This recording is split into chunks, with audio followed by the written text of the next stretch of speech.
Sustains è un progetto cofinanziato dalla Commissione europea iniziato a gennaio del 2012, che vede la partecipazione di 16 partner. La regione del Veneto è rappresentata dall'azienda Ulsotto di Asolo, che si avvale del supporto tecnico di Arsenal nel ruolo di subcontractor. L'obiettivo del progetto è implementare in 11 siti pilota dei servizi che permettano al cittadino di accedere online al proprio fascicolo sanitario elettronico e di usufruire di altri servizi di tipo clinico e amministrativo.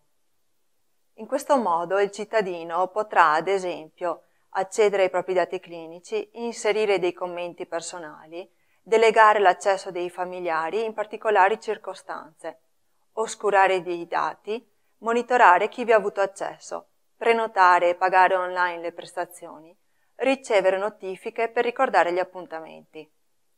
L'utilizzatore finale di Sustains non è solo il paziente cronico, ma anche il cittadino che accede ai servizi sanitari e vuole mantenere monitorata la sua condizione di salute.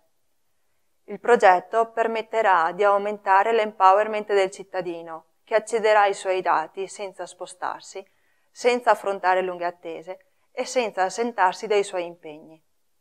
Le strutture potranno gestire in modo migliore i dati e le risorse, con un conseguente risparmio economico.